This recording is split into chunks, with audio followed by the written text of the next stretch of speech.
तो अब इतना तेज भी नहीं बोल पाऊंगा।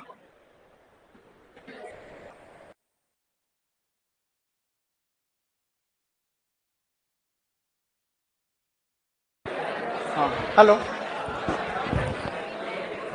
ऑनलाइन में आवाज आ रही? Good evening sir. इनका कैमरा वैमरा देखो, आप तो नीचे कैमरा देखना अभी जाके। जो भी बात करता है उसको जेल से होती यार, ऐसे मजा नहीं आ रहा। बेटा इधर देखो सभी। हाँ, अब आवाज तो तुम चुप रहोगे तो आवाज आएगी रे। तुम लोग साइलेंट रहो, कोई बात नहीं करेगा। देखो इससे ये व्यवस्था होती है और सारा सिस्टम खराब होता है।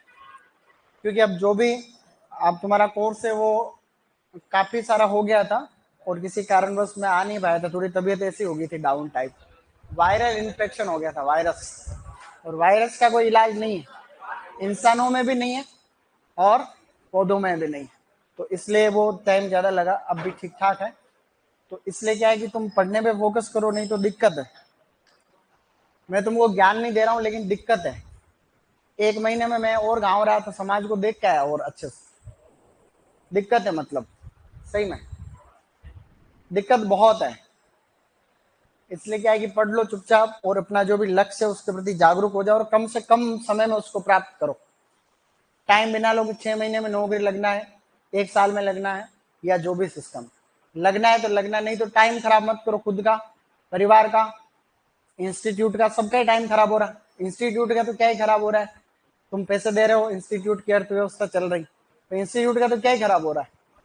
इंस्टीट्यूट का लक्ष्य है कि भाई तुमको शिक्षा देना और तुम जो पैसा दो उसे सिस्टम मैनेज करना और एक राशि बचाना, लाभांश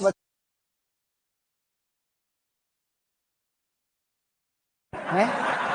सही नहीं है भाई, गलत नहीं कह रहा, लेकिन इसमें तुम्हारा क्या है, तुम्हारा अपना अपना ढूंढो। तो इसलिए क्या है कि दिक्कत है बच्चों। तो चलो, पढ़ रहे थे, पोमोलॉजी पढ़ रहे थे। और पोमोलॉजी में भी काफी चीजें हम डिस्कस कर चुके हैं और वो सभी बातें तुम भी याद करना। अभी मैं तुमको कुछ पूछूंगा तो आएगा नहीं, लेकिन अगला जो टेस्ट होगा उसमें अपन पोमोलॉजी पोमोलॉजी दे रहे हैं वापस। ज्यादा दूंगा तो बता दूंगा। और कल एक बार पोमोलॉजी को रिवाइज करके आना है, ताकि अपन वापस मेन स्ट्रीम में जुड़ जाएंगे।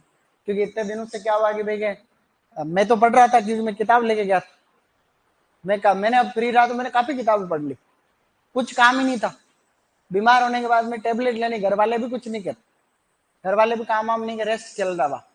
तो कोई भी आप किताब पढ़ सकते हो। मैंने और भी सब्जेक्ट के अलावा भी किताब लेके गया था, वो एक किताब पढ़ी मैंने, ज्यादा नहीं, एक किताब।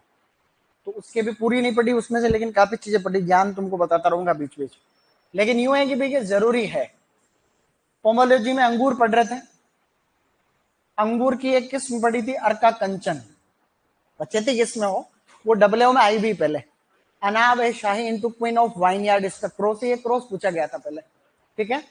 तो और नई किस्में भी बताई थी मैंने, दो, पूसा अदिति और पूसा त्रिषा। ये दो किस्में हैं इसकी। पूसा अदिति अभी जेआरएफ के पेपर में आया था कि पूसा अदिति की। ठीक है। गुड इवनिंग, गुड आफ्टरनून, जो भी ऑनलाइन है सब ठीक है, गुड। देखो आज हम आगे बढ़ जाते हैं। हमने इसमें दो तीन शब्द भी पढ़े थे। एक तो पढ़ा था वर्जेन, ये राइपनिंग स्टेज है, पकने की अवस्था है। एक मिलारेंडेस था और एक कोल्यूर था। ठीक है, ये भी तीनों देख लेना। आज हम आगे बढ़ते हुए हम बात करेंगे कि जो पहले हम हार्मोन वाले चैप्टर में पढ़ रहे थे कि अंगूर में फलों का आकार बढ़ाने के लिए जिब्रेलिक एसिड काम में लेते।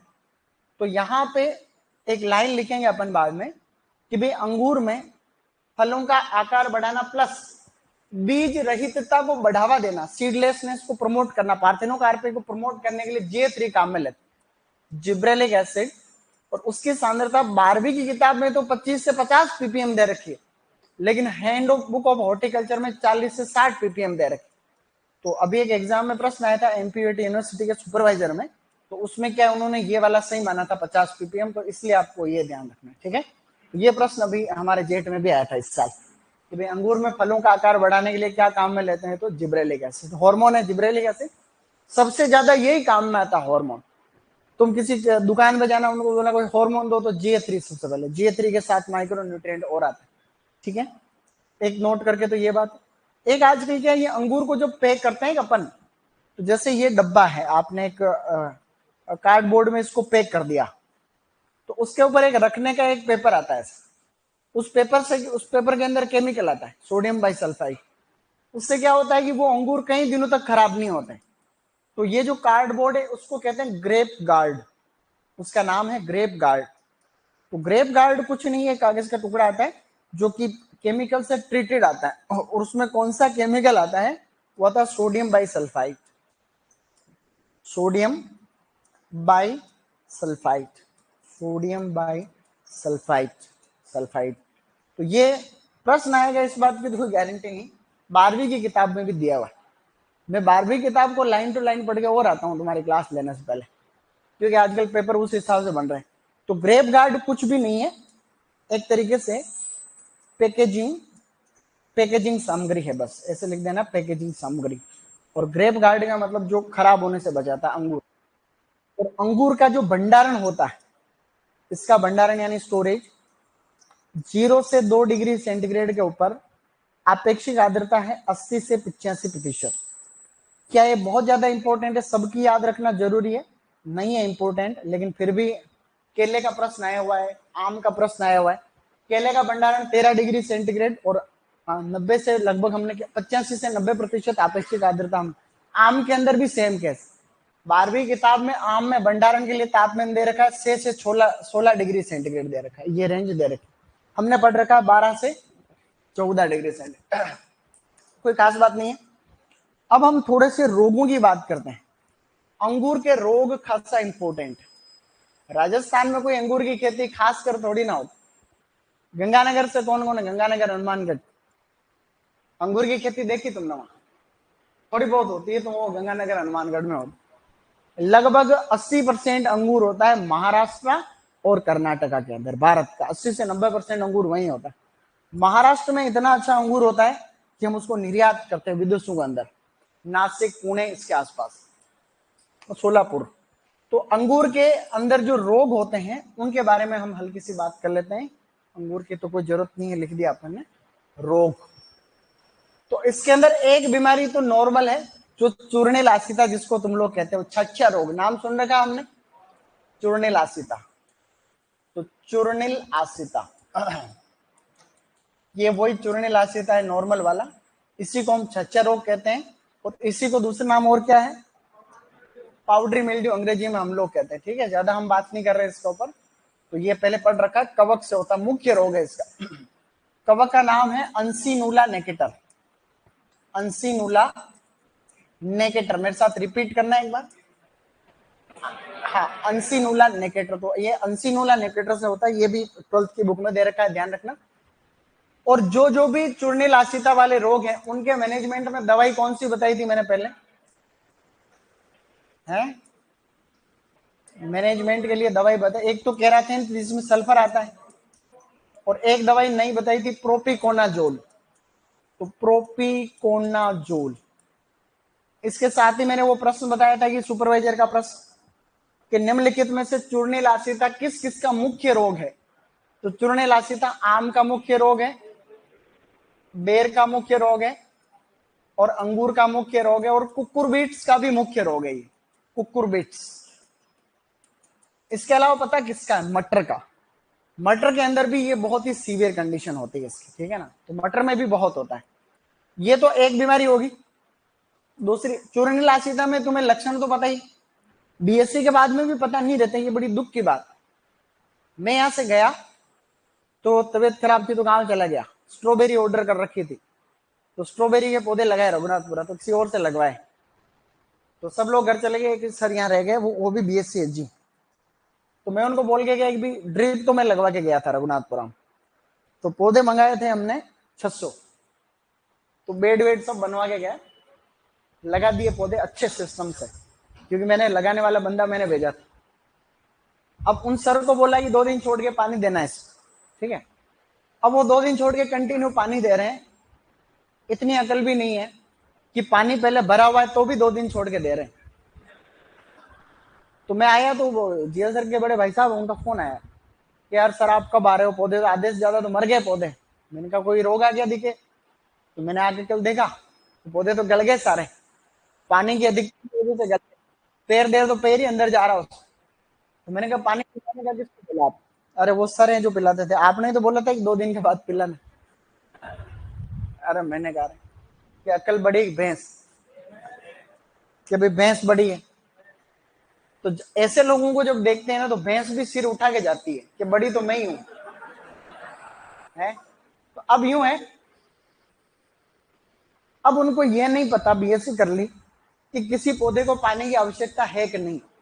भरा हुआ है टोटल, बीच में जो जगह थी ना बेड के बीच में, वो पूरा पानी से भरा हुआ है। वहां टोटल, वो गांव में वो नहीं आता, ये हरा हरा नील हरित शैवाल, वो जम गया पूरा, और पैर देने की जगह ही नहीं है। अब ऐसी हालत है, वो पौधे मरेंगे मरेंगे। तो मेहनत करने के साथ साथ जागृति बड़ी आवश्यक है। अगर इनलाइटनमेंट नहीं है, तुम कितना ही पढ़ लो, ना तो नौकरी लगोगे, ना किसी और फील्ड में सफल हो। तो ये आवश्यकता खुद को जानने की भी है, सिस्टम को जानने की भी। पता ही नहीं, घोड़े गधेड़े की चाल में सब जा रहे हैं बस। मैंने कहा भाई ज्यादातर ऐसा कैसे।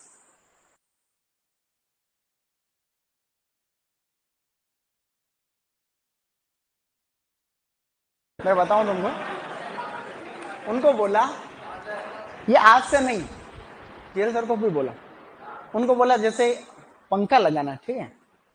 अब यहाँ जैसे उनको बोला है कि भाई स्टाफ को गर्मी होती है, पंखा लगाना, वो आएंगे, यहाँ पंखा ठोकेंगे, इधर कहीं यहाँ ठोकेंगे, जिसकी हवा उधर आती। सारे क्लासरूम में यही कर रखे पहले से कम यहाँ लगा दे भाई, तो कम से कम यहाँ या ऊपर लगा दो, क्या दिक्कत है, ट्रेन में लगे रहते हैं ऊपर पंखे, क्या समझ, तो हवा है कम से कम। तो वो वहां ठोक रखे सारे के सारे यूजलेस। अभी रघुनाथपुरा में क्या हुआ, मैंने सर को मैसेज किया, दिया सर को, मैंने कहा पीछे बच्चों को दिखता नहीं है तो ऐसे एलईडी लगवा दो। उन्होंने क्या करा, एक एलईडी तो यहाँ ठोक दी और एक एलईडी यहाँ ठोक। मैंने कहा, अगले दिन गया, मैंने कहा जेल सर ने अपना काम किया, उनकी कोई गलती नहीं। तो यहाँ वो पीछे वाले बच्चे कह रहे सर हमको तो अब भी नहीं दिख रहा। कैसे दिखेगा, वहां लगानी थी उनको, तो कम से कम दिख जाती। तो ये ऐसे है, ऐसे कम नहीं है, दुनिया भर में 90% ऐसी जनता है। तो एक बीमारी है तुलासिता, तुलासिता जिसको कहते हैं मृदु रोमिल आसिता, मृदु रोमिल आसिता।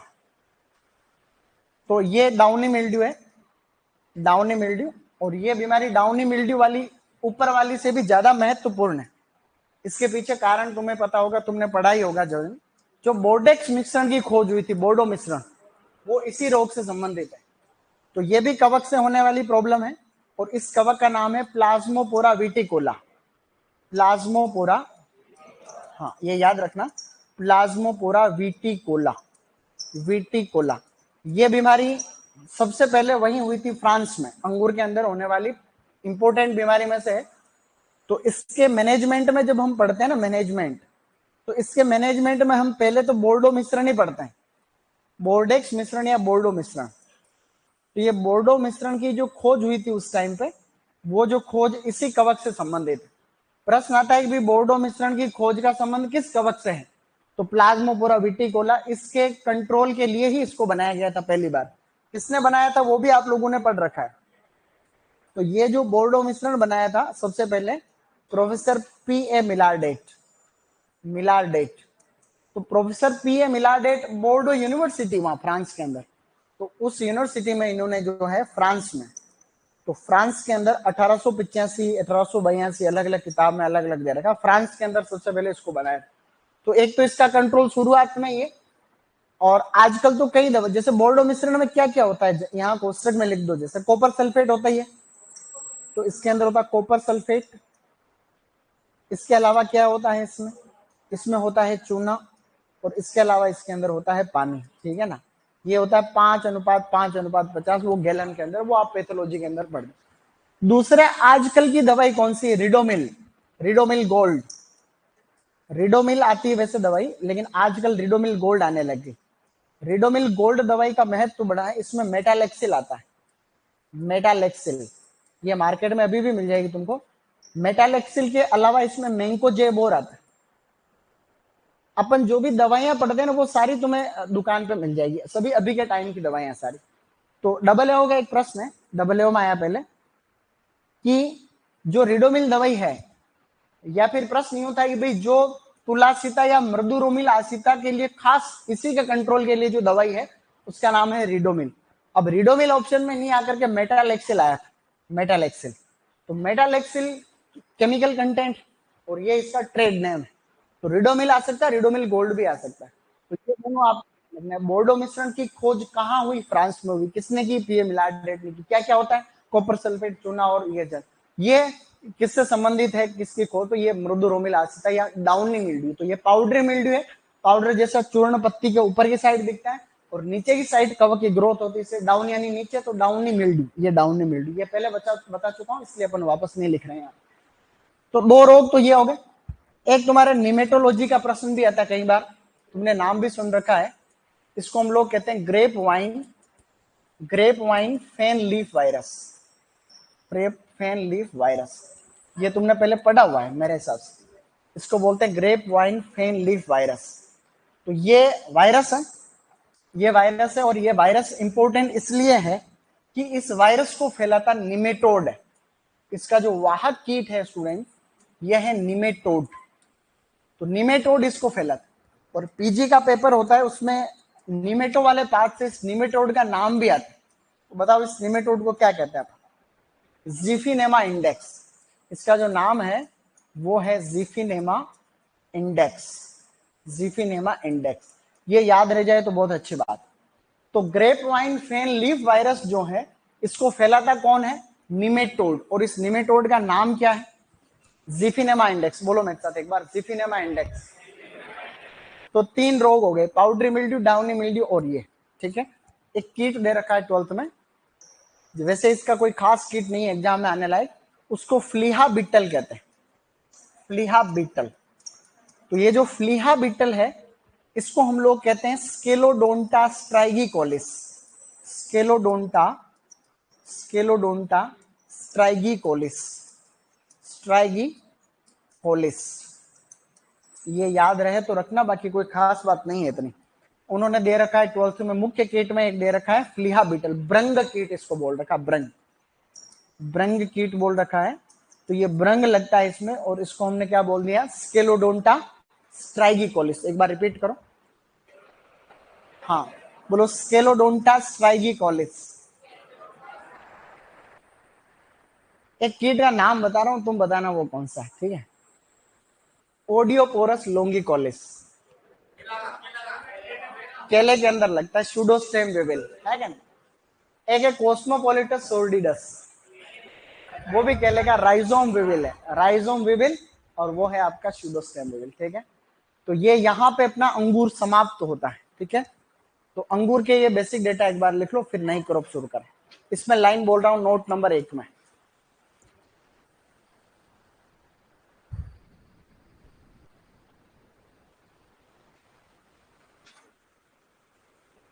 तो इसमें लाइन लिख लो पहले कि अंगूर में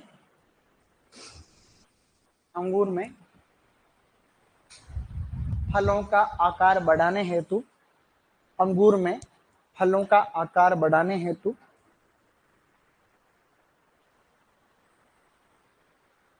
वह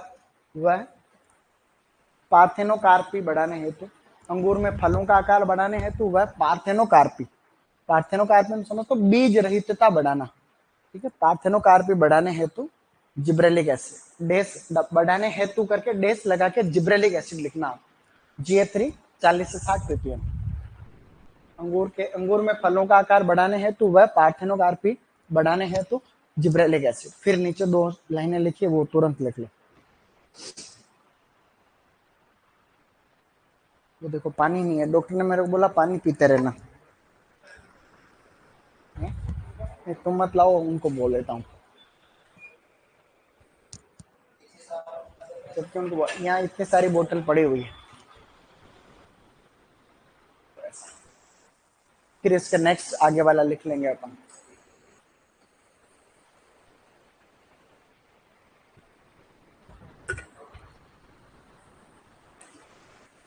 तुम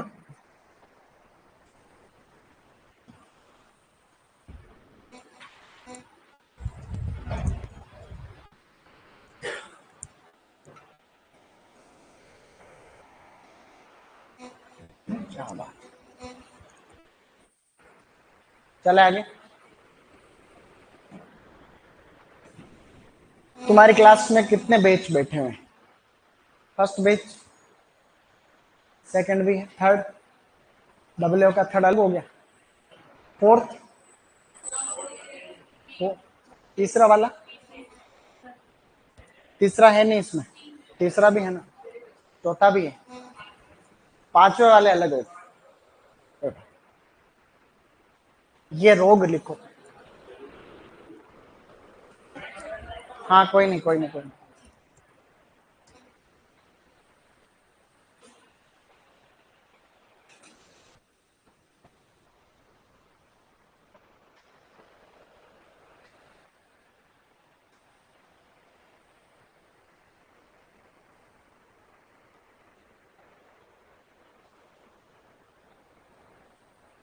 इतनी देर, इतना धीरे धीरे थोड़ी ना लिखते रहे, जमाना बहुत फास्ट हो गया है भाई। पता चला कि तुम अभी तैयारी कर रहे हो, आज के 5 साल में पता चला तुम करोड़पति बन गए, ऐसे ही नहीं, कुछ काम किया और बिजनेस तुम्हारा सक्सेस हो गया, फिर तुम्हें पता चला यार ये तो मैं 5 साल पहले भी शुरू कर सकता था, फिर तुम्हें आज के टाइम की वैल्यू पता चलेगी ये कितना खराब कर दिया। इसलिए जो समय है उसका सदुपयोग करो, बड़ा महंगा है टाइम।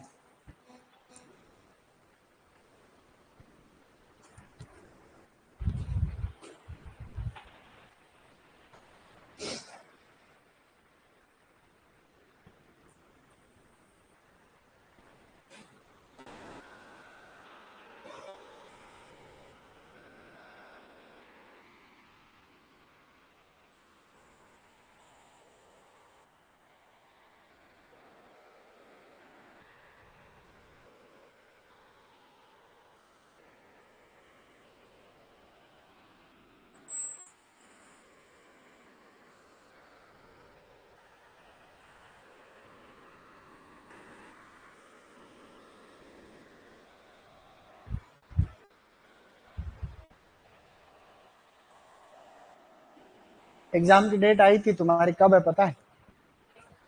डब्ल्यू वाला पेपर कब है तुम्हारा? कब है किसको पता है? 12 अक्टूबर 2025। 12 अक्टूबर है तो 1 साल है लगभग, 1 साल। उसके बाद में सुपरवाइजर भी है, एओ का भी है पेपर, एओ का, एआरओ की भी अभी आई थी, ARO double RO, soil science में काफी पद आया डबल आर, डबल आरओ एओ से बड़ा हो पद क्रम में, डबल आरओ होता है L12 के ऊपर, 4800 ग्रेड होती डबल एआरओ की, और एआरओ की एओ के बराबर हो, और डबल एओ की होती 42, L11।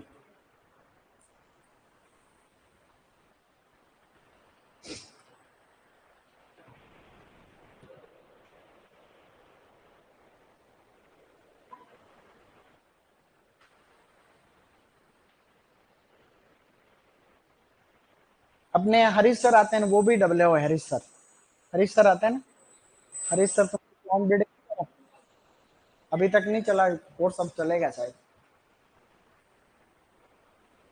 वो भी एओ बनने वाले हैं बस अभी साथ, पहले वो बनेंगे मेरे से पहले, क्योंकि उनका टीएसपी वाला एरिया, तो उसमें क्या है कि कम है लोग, तो वो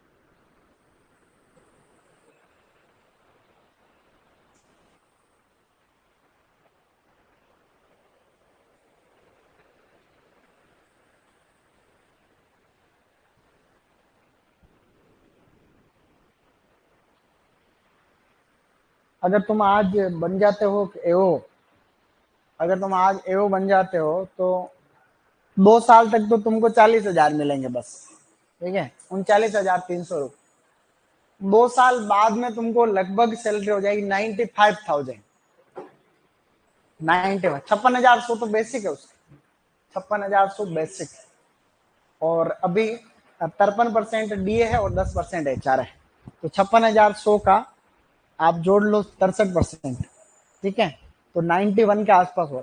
और आज के 2 साल बाद में क्योंकि वो प्रोबेशन पीरियड रहता है, तो 2 साल बाद तक डीए बढ़ जाएगा 15% और, तो लगभग 95 से ज्यादा भी हो जाएगा 2 साल बाद। हो सकता है कि पूरा एक वाला डेट जो आंकड़ा है उसको छू ले, है क्या?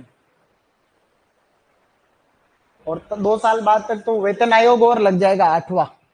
2026 में तो 8वां वेतन आयोग लगेगा, तो सैलरी और बढ़ जाएगी, 15% तक उसमें इंक्रीमेंट हो जाएगा। और आगे बढ़े।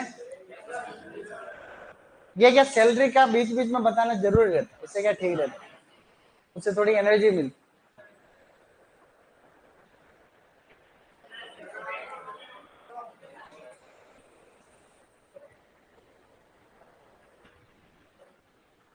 तो कहीं है वो, तो फिर वो अलग अलग, जैसे कोई है वो हॉर्टिकल्चर में लग गया, तो हॉर्टिकल्चर में क्या है कि वो फिर तो उसमें अलग रहता है माहौल। एग्रीकल्चर में ठीक है, वाह। हॉर्टिकल्चर में एओ बनने में और एग्रीकल्चर में एओ बनने में फर्क है, तो हालांकि दोनों इधर उधर ट्रांसफर हो जाते हैं, लेकिन हॉर्टिकल्चर वाले के पास ठीक है। तो हालांकि वो ऐसा नहीं करना चाहिए, लेकिन वाह, वो नहीं मानता आजकल, कोई नहीं मानता है। तुम ज्ञान दे रहे हो ना, तो तुमको कोई नहीं सुनता। आज जमाना थोड़ा बदल गया।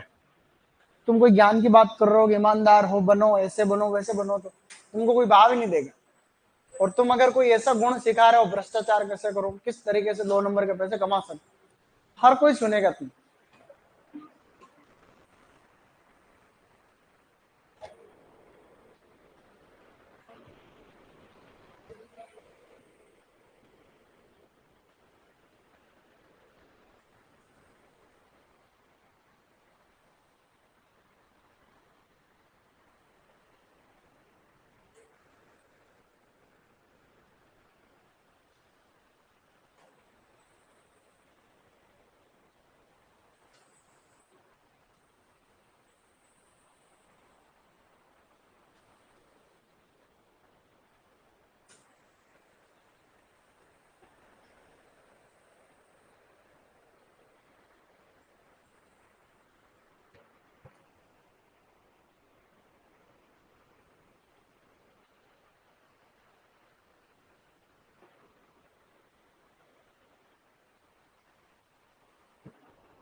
डन।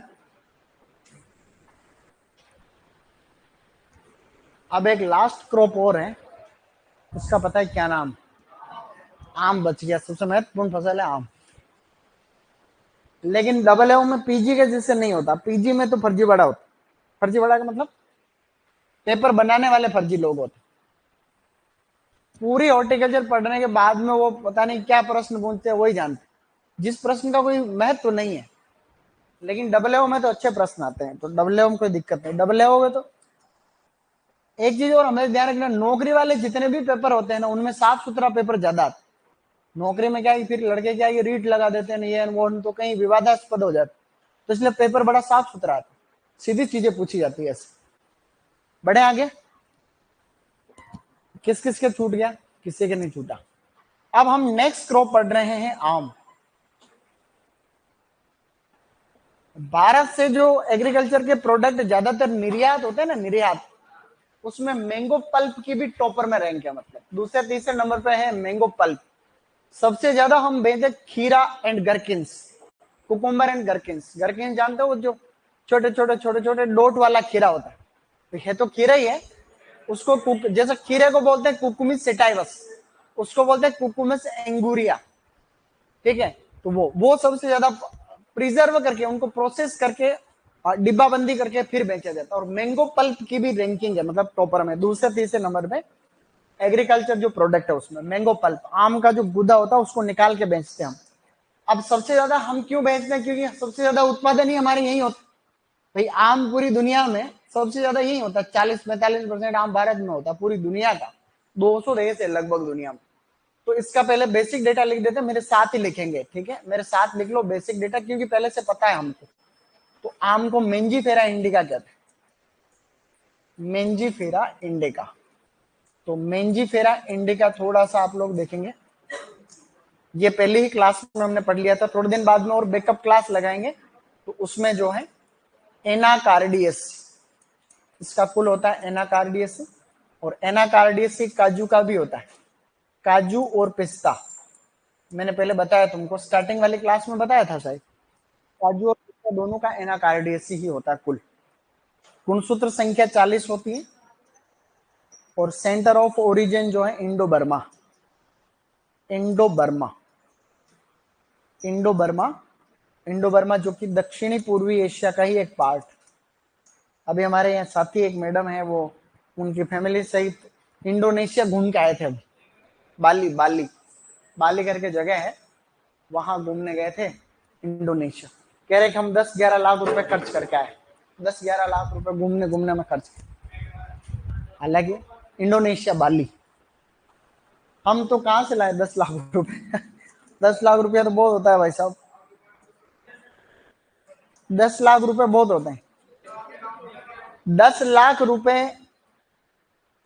अगर किसी के पास है और उनको खर्च नहीं करना है, और उसके बाद में तुम और रेगुलर इनकम तुम्हारी चालू रहे छोटी मोटी, तो उस 10 लाख रुपए का ब्याज जो होता है ना, वो तुमको करोड़पति बना सकता है लॉन्ग टर्म के अंदर। 10 लाख रुपए का 24% की दर से 2 रुपया सैकड़ा से जो है, एक महीने का ब्याज भी कितना होता है, डबल हो जाता, हो जाता नहीं हो जाता, 20,000 रुपीज पर मंथ। तो 20,000 रुपए स्टार्ट हो जाता है, अगले साल ये राशि बढ़ जाती है और ऐसे कंटिन्यू 10 साल बाद में काफी मत। ये दक्षिणी पूर्वी एशिया हो गया। और अब देखें आगे कि फल प्रकार, तो इसका आम का फल प्रकार क्या होता है, ड्रुप होता है, ड्रुप। ड्रुप को हम लोग अस्थिल कहते हैं, अस्थिल। ये भी बात पहले पढ़ी हुई, ज्यादा खास नहीं है। और खाने योग्य भाग, खाने योग्य भाग इसका होता है मध्य फल भित्ति, मध्य फल भित्ति। और मध्य फल भित्ति को मीजोकार्प कहते हैं वैसे, मीजोकार्प। पपीता में और इसमें और चिक्को में, इन तीनों में मीजोकार्प एडिबल होता है, ठीक है। तो नॉर्मल सी बात है, कोई खास नहीं। और इसके जो अदर नेम है, अन्य नाम, तो अन्य नाम भी हम यहीं पर लिख लेंगे साथ में। भारत का राष्ट्रीय फल है ये, राष्ट्रीय फल। फिलीपींस जो है या फिर आपका बांग्लादेश है, उधर भी जो है राष्ट्रीय फल। इसके अलावा इसको हम लोग कहते हैं फलों का राजा।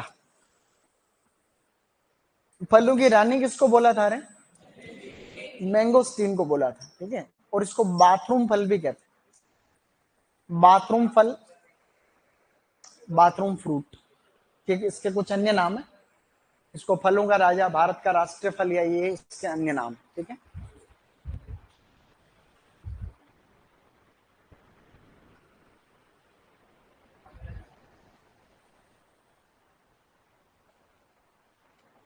ये पूरा बेसिक है, ये हमें पहले से पता है। ये डेटा किसको नहीं पता, सबको पता है। अब इसकी 2-3 एक्स्ट्रा करके कुछ प्रजातियां मैं आपको लिखा रहा हूं, वो ऑप्शनल, वो ट्रेंडिंग है, मतलब वो किसी न किसी एग्जाम के अंदर इन प्रजातियों के बारे में पूछा जा रहा है। तो 2-4 प्रजातियां हैं, उनके बारे में हम थोड़ा सामान्य ज्ञान इकट्ठा कर लेते हैं। तो पहले देख लो फिर लिख लो। इंपोर्टेंट स्पीसीज, ये सभी ने लिख लिया, एवरीबॉडी गुड। तो इसकी कुछ इंपोर्टेंट स्पीसीज है, देखो इंपोर्टेंट स्पीसीज, इधर देखना, बाद में लिख लेना, ये याद रखेंगे हम, 2 दिन में याद कर लेंगे इनको। एक किताब है, उसका नाम है द मैंगोज, क्या है, द मैंगोज, हाँ, एक किताब है द मैंगोज। लिखा किसने है, वो कोई बहुत ज्यादा इंपोर्टेंट नहीं है, इंपोर्टेंट नहीं है मतलब, वैसे भी तुम चाहो तो इसको याद रख सकते हो कि किताब को लिखा था बॉम्फर्ड एंड कोस्टरमैन, किताब को लिखा था बॉम्फर्ड, बॉम्फर्ड एंड कोस्टरमैन, कोस्टरमैन्स। तो बॉम्फर्ड और कोस्टरमैन ने किताब लिखी, उसका क्या नाम था, द मैंगोस। आगे और भी है लेकिन मैंगो, द मैंगो इसका मेन नाम। इसमें और भी जैसे बोटनी, फ्लोरिंग, इसका फ्लावरिंग बिहेवियर वगैरह सब कुछ। इन्होंने ऐसा कहा कि 60 प्रजातियां ऐसी हैं मैंगो की जो इडिबल, 60 प्रजातियां ऐसी जिनको खाया, जैसे Mangifera indica is one of them, तो उनको खा सकते हैं, जिनका फ्रूट इडिबल होता है। तो दुनिया भर में ज्यादातर बायोडाइवर्सिटी जो मैंगो की है वो तो साउथ ईस्ट एशिया में ही है भाई, इनका ओरिजिन ही यहाँ पे है, तो जो सेंटर ऑफ डाइवर्सिटी वो भी यही है इसका, साउथ ईस्ट एशिया। तो इसकी कुछ प्रजातियां हैं, जैसे एक प्रजाति है उसको हम लोग कहते हैं मेंजीफेरा, मेंजीफेरा सिमिलिस। क्या है? मेंजीफेरा सिमिलिस। तो मेंजीफेरा सिमिलिस से आप याद रखना स्टोन फ्री। क्या याद रखोगे? सिमिलिस सेम सेम आपको याद है, स्टोन फ्री। स्टोन का मतलब गुठली रहित, तो इसके अंदर गुठली नहीं होती, गुठली रहित प्रजाति। आपको कोई पूछे कि आम की ऐसी कौन सी प्रजाति है जो कि स्टोन फ्री है, तो सिमिलिस स्टोन फ्री। कैसे याद रहेगा? सिमिलिस स्टोन फ्री, एस एस। तो ये याद रखना, एक तो ये इंपॉर्टेंट है। और एक इसकी जो अभी एक एग्जाम एआरएस के एग्जाम में पूछी गई थी, मैं ऐसे देख रहा था, तो उसका नाम है मेंजीफेरा केशिया। क्या है? मेंजीफेरा केशिया। इस प्रजाति की खासियत है कि इसका जो पल्प होता है वो व्हाइट कलर का होता है, सफेद रंग का गूदा होता है, तो व्हाइट पल्प होता है। व्हाइट पल्प, व्हाइट पल्प का मतलब है सफेद गूदे वाली प्रजाति है। तो केशिया का व्हाइट पल्प है हल्का सा, 2-3 बार पढ़ोगे तो याद होगा। एक प्रजाति का नाम है मेंजीफेरा मैग्निफिका। क्या है? मेंजीफेरा मैग्निफिका। ये फाइबर फ्री स्पीसीज है, रेसे रहित प्रजाति। Fibre free, fibre free species का मतलब है रेसे रहित प्रजाति। रेसे रहित मतलब इसके अंदर जो है फाइबर का मतलब वो जो रेसा होता है हम खाते हैं मैंगो, तब वो, तो उसके अंदर ये नहीं होता। एक प्रजाति और है मेंजीफेरा लोरिना। मेंजीफेरा लोरिना, इसमें छाछा रोग नहीं लगता। चूर्णिल आसिता, चूर्णिल आसिता प्रतिरोधी, चूर्णिल आसिता प्रतिरोधी। तो ऐसे करके एक दो और मैं लिखा देता हूं, काफी सारी है, तो जो इनमें से ही प्रश्न आएगा अगर आएगा तो, ठीक है। वैसे आने के चांस कम है, ये पीजी में आ सकता है, पीजी हॉर्टिकल्चर वाले पेपर में। डबल में आने के चांस थोड़े कम है, लेकिन फिर भी चूंकि हमारे हाथ की बात है तो हम इसको क्यों छू। मेरे को जो चीज आती है ज्यादातर तुमको बताने का फर्ज बन है कि नहीं। जो मेरे को आती है कम से कम वो तो तुम सीख लो। मैं डबल बन गया, अब क्या पता तुम भी बन जाओ, है कि नहीं। तो ऐसा, तो उस समय तो आते थे सारे सब्जेक्ट। 2020 की पोस्टिंग है हमारी, तो उस समय तो ये पढ़ते रहते थे, इकोनॉमिक्स और ये और उस समय क्या था, हिंदी और जीके आता था, उसमें अपना कोई मुकाबला नहीं था। देखो एग्रीकल्चर तो मेरे को उतनी ही आती थी जितने तुमको आते, एवरेज, लेकिन जीके और हिंदी में अपना कोई तोड़ नहीं था। मैं राजस्थान का टॉपर होऊंगा उसको 100%, क्योंकि मेरे लगभग लगभग सारे प्रश्न जीके हिंदी के सही थे। हिंदी मेरे को बहुत अच्छी आती, संधि समाज ग्रामर ही आती है उसमें, तो क्या आता। 60 के लगभग 59 प्रश्न या 60 के 60 ही सही थे, और 60 जीके क्या आए थे, राजस्थान जीके आता था। अब तो तुम्हारे जीको में वो और जोड़ दिया। मैं चाहता था कि ये जोड़े, मैं चाहता था इकोनॉमिक्स को जोड़े कम से कम, तो इकोनॉमिक्स जोड़ दी थोड़ी, और उसके अंदर जो है करंट अफेयर्स जोड़ दिया। अब करंट अफेयर्स की लाइनें दो लिखी, आरएस के प्री में भी यही 2 लाइनें लिखी, लेकिन उसमें पूरा आता। तो अब तुम्हारे ये और, लेकिन ये अच्छा हुआ, इतने दिन तुम स्टैटिक पोर्शन पढ़ रहे थे, कोई मतलब ही नहीं था। थ्योरी थ्योरी पढ़ के तुम क्या ही सीखोगे बताओ। तो अब तुम थोड़ा सा देश दुनिया के अंतरराष्ट्रीय राष्ट्रीय और तीनों चीजें, तो वो क्रोनोलॉजी पढ़ना चालू कर दो। क्रोनोलॉजी, अभी अमेरिका में चुनाव हुए तो कौन बना अभी राष्ट्रपति, तो ऐसे ऐसे पूरी देश दुनिया का पता रहना चाहिए कि भाई इंग्लैंड में चुनाव, उनकी पार्टी कौन सी थी, अमेरिका में चुनाव की प्रक्रिया क्या है। ये धीरे धीरे ये बहुत बड़ा आवश्यक टॉपिक जोड़ दिया।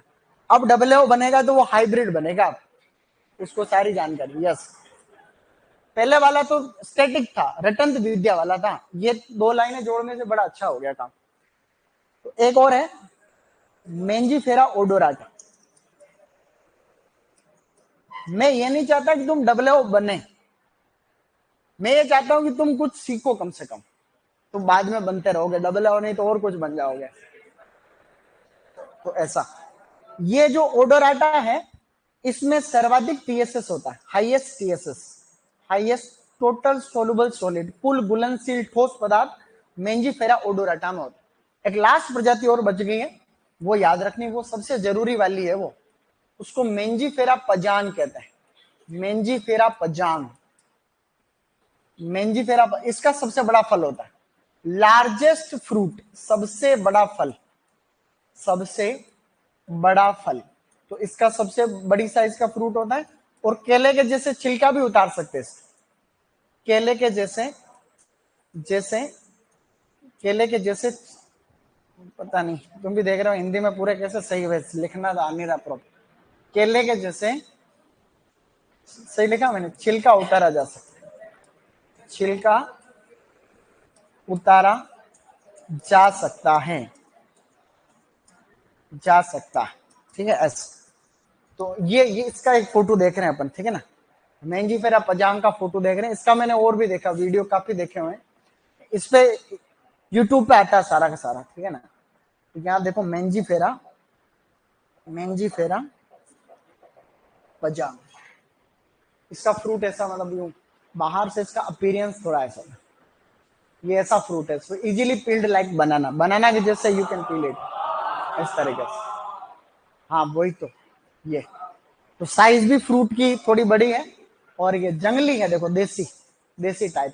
तो केले के जैसे छिलका भी उतर गया, और इसका ये जो कितना थिक है, इसका जो पील है वो कितना मोटा सा है। तो ये अपने इधर इंडोनेशिया, ये साउथ इंडिया के अंदर भी कहीं कहीं जगह, तो पहले तो गांव, अब बायोडाइवर्सिटी का तो सब खत्म कर दिया वैज्ञानिक लोग। जब से बायोडाइवर्सिटी के ऊपर रिसर्च होना चालू हुई ना, उसके बाद में बायोडाइवर्सिटी की 12 बज गई पूरी, कि हम बायोडाइवर्सिटी को बचाना चाहते हैं। अर्थ समिट हुआ 1992 में, रियो डी जेनेरियो, ब्राजील के अंदर एक जगह है, वहां पे अर्थ समिट हुआ था, पृथ्वी सम्मेलन। उसमें कन्वेंशन ऑन बायोडाइवर्सिटी सबसे पहले बना, उसके बाद में बायोडाइवर्सिटी एक 2002 भारत। तो ये बायोडाइवर्सिटी जब से समझदार हुए ना, उसके बाद में बायोडाइवर्सिटी का कचरा हो गया। आज के 20 साल बाद में ये प्रजाति बचेगी भी नहीं। क्यों नहीं बचेगी? क्योंकि हम बचाना चाहते। हम जब इसको बायोडाइवर्सिटी को अपने हाल पे छोड़ दो, जैसे अमेजन के फॉरेस्ट, तुम छेड़छाड़ मत करो, उनको छोड़ दो ऐसे ही, तो वो अपना प्रकृति को क्या सिखा रहे हो तुम लोग? प्रकृति तो बैलेंस करना जानते हैं अपना आप। कब पाला पलटेगा ना, अपन ढूंढते रहेंगे कोरोना में घर के अंदर बैठ के इस तरीके। तो ये कुछ प्रजातियां, अब एक बार मेरे साथ इनको रिपीट करो, ये याद ही नहीं होगी तुम। कल पूछूंगा वापस, बोलो Mangifera similis, similis stone free, Mangifera caesia सफेद गुद्दा, Mangifera magnifica fibre free species, Mangifera laurina powdery mildew resistant, Mangifera odorata highest TSS, और सबसे बड़ा फल किसका है? हाँ तो इनको लिखो, इंपोर्टेंट प्रजातियां। ये किताब का नाम मैंने ऐसे लिखा है, चाहो तो कहीं कोने में लिख देना, बाकी प्रजातियों के नाम याद रहने।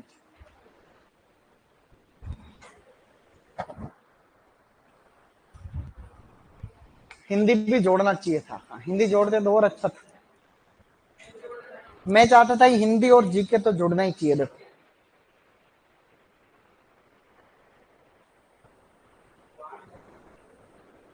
अभी यूक्रेन में युद्ध चल रहा है, इजराइल देखे तो सबको ठोकने पे लगा चारों तरफ है।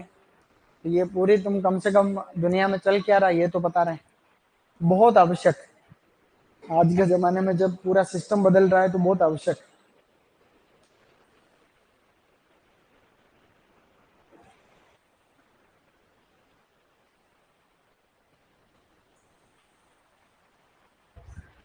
दुनिया का नक्शा पढ़ लेना सबसे पहले, एक नक्शा लिया ना अभी जाके, एक मैप ले लेना, 40-50 रुपए में एक वर्ड मैप आता है, पॉलिटिकल वाला लेना, वर्ड मैप पॉलिटिकल, राजनीति वाला, राजनीतिक। तो उसमें क्या नक्शे में क्या, हमेशा उसको देखते रहना कि कौन सी कंट्री कहाँ है, कौन सी कंट्री कहाँ, या फिर गूगल मैप के ऊपर भी मजा आएगा। कौन सा देश, अब फिर क्या तुम करंट अफेयर्स जब पढ़ोगे तो कोई किसी देश की बात आ जाएगी तो तुम्हारे दिमाग में फटाक से आ जाएगी। जैसे राजस्थान के जिले तुम्हारे दिमाग में, भारत के राज्य हैं, वैसे विश्व के देश भी तुम्हारे दिमाग में रहेंगे। तो ऐसे जो है तुम्हें पता रहेगा। मैं तो कह लूंगा तुमको, जीके पढ़ाने वाले लेते रहेंगे, अपने क्या टेंशन है क्या? तो अपने तो नहीं, अब तो ये टेंशन तो तुम्हारी बढ़ गई, उसमें हमारा कुछ नहीं हुआ।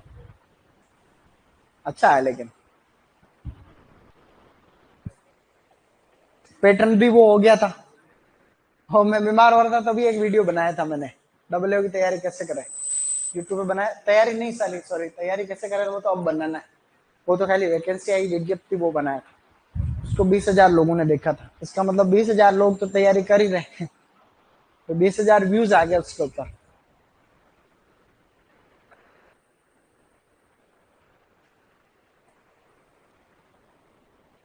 डन।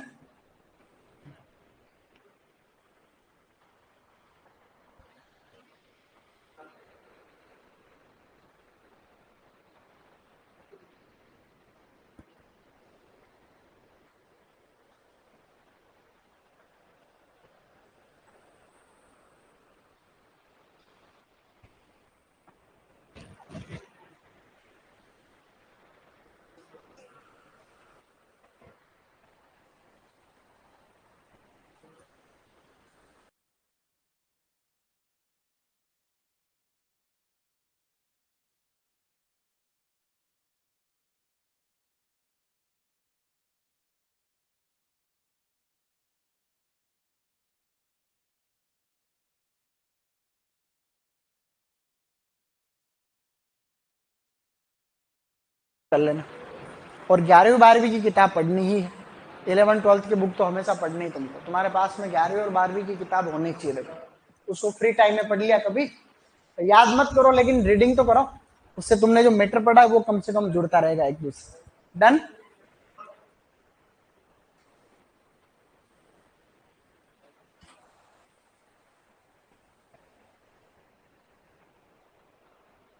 नेक्स्ट कर दिया था, लिख लिया।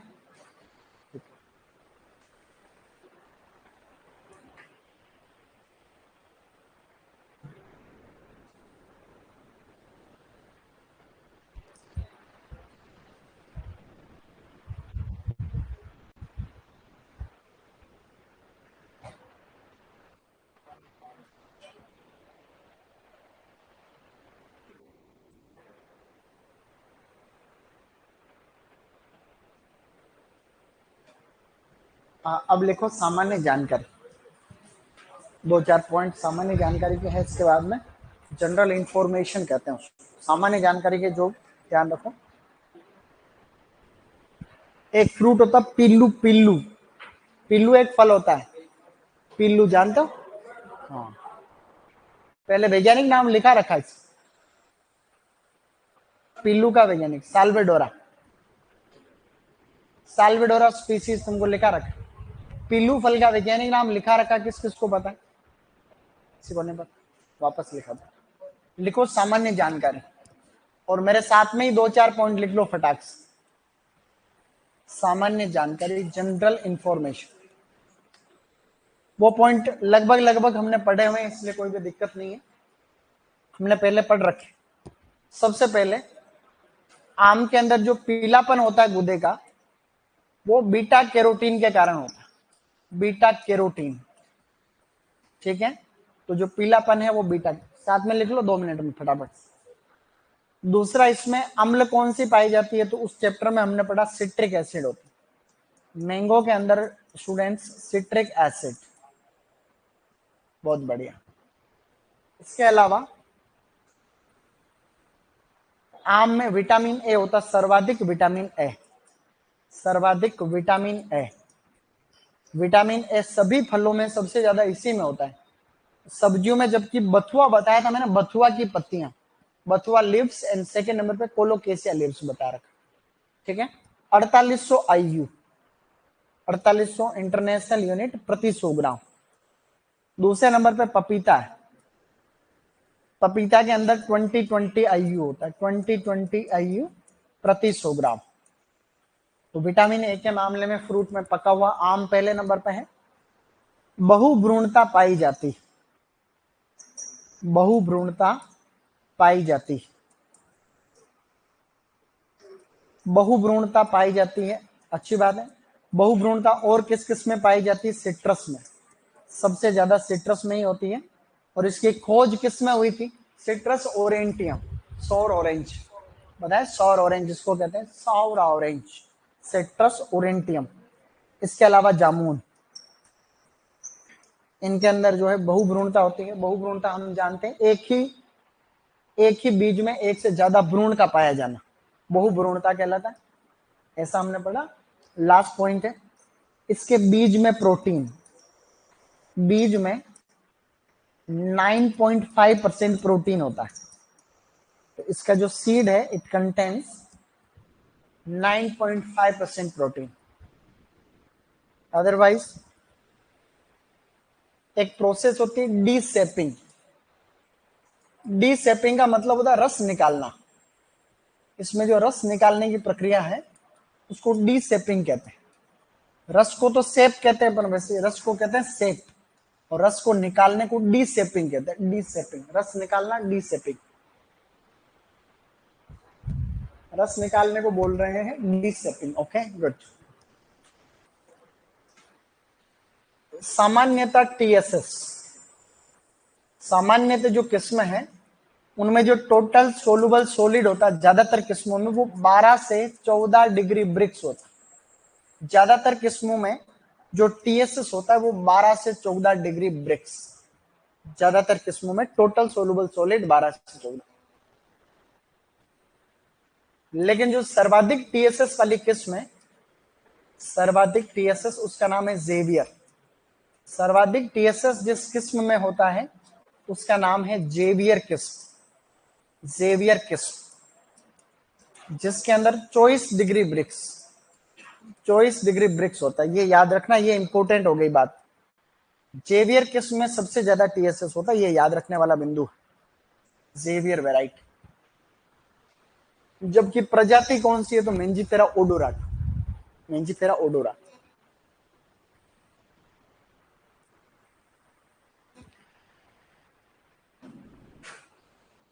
ये है मतलब।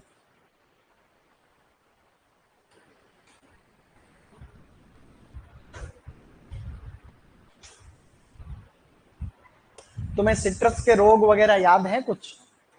नींबू के अंदर रोग हो, उनको याद करने का काम है अपना कल। तो कल तुम क्या पढ़ के आओगे ये बताओ? एक रीडिंग मार के आना खाली बस। तो पूरी पोमोलॉजी पढ़ थोड़ी पाओगे एक दिन। तो सिट्रस पढ़ो एक बार, सिट्रस और अंगूर, सिट्रस और अंगूर। तो कल एक बार खाली रीडिंग मारनी, याद नहीं करना, खाली रीडिंग मारना, ठीक है? क्योंकि वो क्या है कि जो अपने मेमोरी में पुराना हो गया वो रिफ्रेश हो जाएगा। तो खाली सिट्रस, सिट्रस को तो अच्छे से पढ़ना है। वो जो रोग नहीं बताया किस रोग को कौन फैलाता है, कौन उसका वेक्टर, मतलब इंडिकेटर प्लांट कौन सा है, वो सब एक बार देखते हैं, ठीक है? तो नॉर्मली तो टीएसएस होता है 12 से 14, लेकिन जेवियर किस्म में सबसे ज्यादा होता है। ये अपना आप में बात हो गई इंपॉर्टेंट। ये तो बड़े एग्जाम में पूछा हुआ है, रस निकालने को डीसेपिंग कहते हैं। सेप का मतलब रस होता है और उसको निकालने को डीसेपिंग बोल रहे हैं। बहुभ्रूणता पाई जाती है, पहले से पता है। विटामिन ए होता है सबसे ज्यादा, ये भी पहले से पता है। और ये बेसिक बातें हमें ऑलरेडी पता है।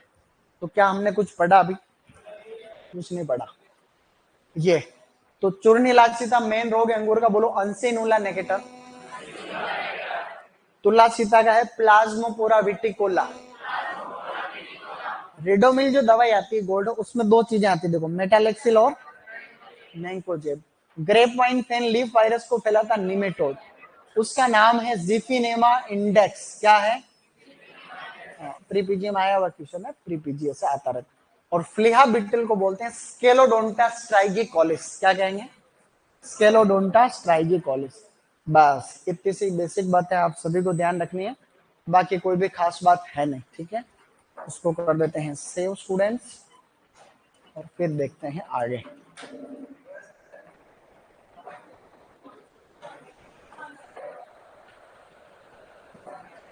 तारीख कितनी है आज? 11।